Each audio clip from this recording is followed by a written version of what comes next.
ये जो एक प्रोटेस्ट है, ये 8 तारीख को एक प्रोटेस्ट था जिसको होना था काठमांडू में। माइती घर एक जगह है वहाँ पर, और it was a peaceful protest.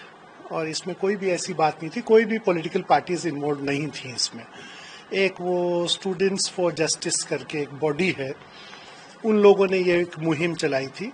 और उसमें हुआ क्या कि जब सब पीसफुल प्रोटेस्टर्स कलेक्ट होने लगे तो 12,000 से ज़्यादा लोग सुबह 10 से 11 बजे के अंदर जमा हो गए थे। तो उसमें जो पुलिस ने क्या करा कि उनको तितर बितर करने के लिए, कि उनको ये था कि सोशल मीडिया में सरकार की बुराई ना आए, केपी शर्मा ओली जो प्रधानमंत्री थे उनकी बुराई ना आए, तो उसको रोकने की कोशिश करी गई। तो उसमें क्या होता है कि बल का प्रयोग करा गया। तो आप डेमोक्रेसी में आप ऑफ कोर्स आपके पास में राइट है दैट आप प्रोटेस्ट कर सकते हैं, बट उसको पुलिस कैसे रोकती है इसका एक तरीका होता है। आप ये नहीं कि आपने इनोसेंट जो प्रोटेस्टर्स हैं उनके ऊपर सीधे गोली चलवा दी ना। गोली चलवाने से क्या हुआ कि बहुत सारे लोगों को उसमें गोली लगी। बहुत और भी जगहों में जो पुलिस है वो बल का प्रयोग करती है, बट बल उसमें क्या होता है कि आपको रबर बुलेट्स फायर होते हैं। एंड एक इंटरनेशनल रूल कहता है कि आपके वेस्ट के नीचे पर फायर होना चाहिए। उसमें एक छोटा सा बच्चा है स्कूल का जिसको कि हेडशॉट लगा है, और क्योंकि ये जेनजी था जो अपने मांगों के लिए वो लड़ रहे थे, एक करप्शन फ्री नेपाल के लिए, क्योंकि बहुत साल से सब लोग बहुत परेशान तंग आ चुके थे कि बार बार एक के बाद एक बड़े बड़े करप्शन स्कैंडल्स हो रहे थे देश में। और जो पहले के नेता थे और आज के नेता में बहुत अंतर आ गया। आज एवरीथिंग जो है वो पैसे के बल पर हो रहा था, कि करप्शन बहुत ज़्यादा लाज था, और कंट्री काफ़ी पैसा कमा भी रहा है, बहुत अच्छा बिजनेस भी चल रहा है, बहुत अच्छा टूरिज्म भी चल रहा है, फिर भी लोग गरीब हो रहे हैं, फिर भी उनको नौकरियां नहीं मिल रही है। और आपको मैं जो एक स्टैटिस्टिक्स बताऊं कि उसमें 2,000 से ज़्यादा नेपाल के लोग पर डे बाहर जाते हैं विदेश में काम करने। And total 40 lakh registered Nepal के लोग हैं जो विदेशों में वेरियस यूरोपियन अमेरिकन सब कंट्रीज में वर्क करते हैं। बहुत से लोग बहुत अच्छे पोस्ट में भी हैं एंड वेरी गुड पोस्ट। तो आप अगर एकदम से सोशल मीडिया साइट्स को बैन कर देंगे तो उनका जो संपर्क है अपने परिवारों से, बहुत सारे दुर्गम क्षेत्र में रह रहे हैं, तो वो सब कट हो जाता है। तो it was uncalled for situation कि ये तो एक डेमोक्रेसी है ना, आप तो आंसरेबल हैं टू द पीपल। आप ये नहीं कि मन मर्जी से जो चाहें आप वो चलाने लगे। और मुझे तो बड़ा अजीब लगा जब एक प्रधानमंत्री का मैंने एक वक्तव्य सुना कि 20 साल की उम्र में शादी कर लो, 30 साल में अपना सेटल हो जाओ, रह लो। When people should be talking about jobs है, एम्प्लॉयमेंट है, डेवलपमेंट है, ये सब। तो इसी दौरान ये कोई भी चीज एकदम से नहीं हुआ है। ये एक कहना चाहिए सिचुएशन था जो बहुत टाइम से डेवलप हो रहा था, और बार बार लोग इसको उठा रहे थे, लेकिन जो करप्ट नेता है उनके कान में इसका सिचुएशन का कोई वो कुछ ठीक से करने को तैयार ही नहीं थे। तो अल्टीमेटली ये देखिए, आपने जो देखा कि नेता जो करप्ट पॉलिटिशियंस हैं वो दौड़ा दौड़ा के मारे जाने लगे, बिल्डिंगें फूंक दी गई। तो ऑफ कोर्स देखिए, जो हिंसा होता है उसको कोई भी सपोर्ट नहीं करता है, and I will also not support any जो हिंसा हो रही है। बट ये है कि जब आदमी में गुस्सा होता है तो नेचुरली बहुत सारे एक्सेसेस हो जाते हैं।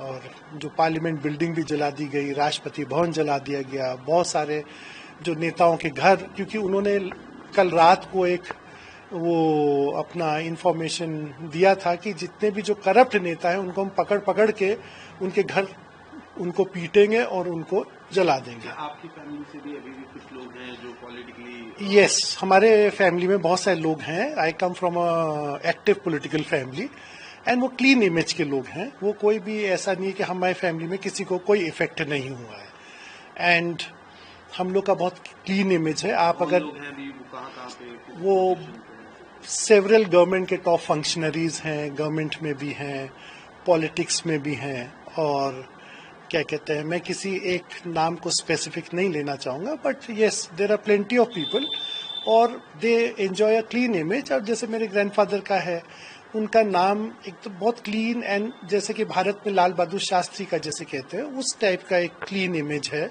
उनके नाम से हाईवेज बनाए जा रहे हैं। अभी यहाँ बॉर्डर में जो इंडिया नेपाल को लिंक करने वाली रोड है वो उनके नाम से करी जा रही हैं, वहाँ पर अभी स्टैचू लगाया जा रहा है, बिकॉज एवरीबडी नोज कि किसने क्या करा है।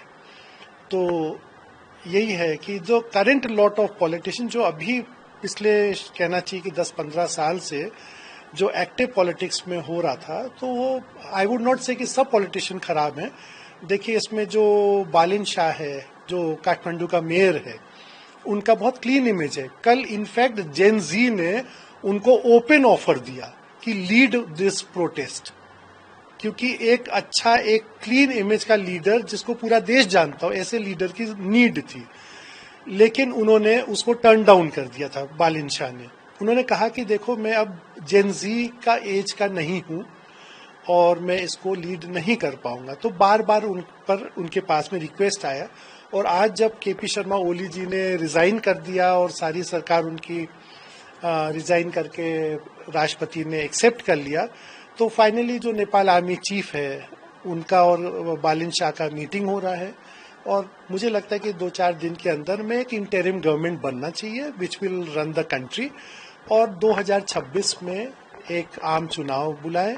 और मेन मुद्दा ये है कि एक स्टेबल गवर्नमेंट चाहिए वहां पर, क्योंकि हर थोड़े दिन में जो सरकारें बदल रही थी वो नहीं होना चाहिए। वहां पर लोग ये चीज को बहुत ज्यादा एक्सेप्ट कर पाए, करप्ट पीपल को नहीं होगा।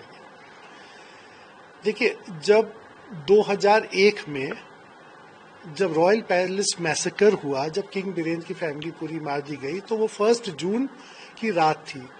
उसके बाद में कंट्री में बहुत टर्मोइल हुआ, फिर जो किंगशिप हटाई गई, तो लोगों को ये आशा थी कि कम से कम एक ऐसा सिस्टम आएगा देश के अंदर जो प्रजातंत्र डेमोक्रेटिक होगा। तो democracy means the government for the people, by the people end of the people. But ये चीज क्या हुआ कि वो इलेक्ट होने के बाद में पब्लिक को भूल गए, एंड वो अपने रिचनेस में एक अलग lavish lifestyle, autocratic rule can not happen in democracy. तो उसमें बहुत सारे लोग ऐसे हैं, जैसे मैं खुद जानता हूं, जैसे बालिन शाह का मैंने आपको एक एग्जांपल दिया। दूसरा है गोपी हमाल है, धनगढ़ी के मेयर हैं। वो इंसान इतना ऑनेस्ट है कि वो अपना चाय तक घर से थर्मस में लेके ऑफिस जाता है, एंड वो सैलरी नहीं लेते हैं। ऐसे ही एक जगह है धरान। धरान का जो मेयर है उसको certificate of gratitude in by the world book of records ने दिया है, and he is a very honest person. तो इस जो लास्ट इलेक्शंस हुआ उसमें कुछ ऐसे लोग चुने गए जो एकदम क्लीन इमेज के थे। उसमें से बालिन शाह हो गया, ये गोपी हमाल हो गए, जो धरान के जो मेयर हैं। तो ऐसे काफी लोग हुए, तो लोगों ने देखा कि yes we can do it. तो लगता है अब चीजों को देख के कि अब आने वाला वक्त बेहतर वक्त है। अब ये देखिए ऐसा है कि फ्यूचर तो मैं नहीं जानता, लेकिन इतना जरूर कह सकता हूं कि आशावादी होना चाहिए। एंड क्योंकि ये एक अपराइजिंग हुआ है, जो करप्ट पीपल हैं वो डरेंगे, और जो हम लोग एक्सेप्टेबिलिटी करते हैं ना कि जैसे अगर किसी के पास में बहुत सारा करोड़ों रुपया गलत रूप से आया है तो उसको हम बहुत एक स्टेटस सिंबल मानते हैं, उसको इनफैक्ट समाज को नीचा देखना चाहिए कि this is a wrong way to get the money. तो उस पर इंक्वायरी होगी। अभी तो डेफिनेटली देखिए जो गोली चली है उस पर एक इंक्वायरी कमेटी बैठेगी, और उस पर जो लोगों ने गलत टाइप का जो ऑर्डर्स दिया है इस पर कार्रवाई होगी।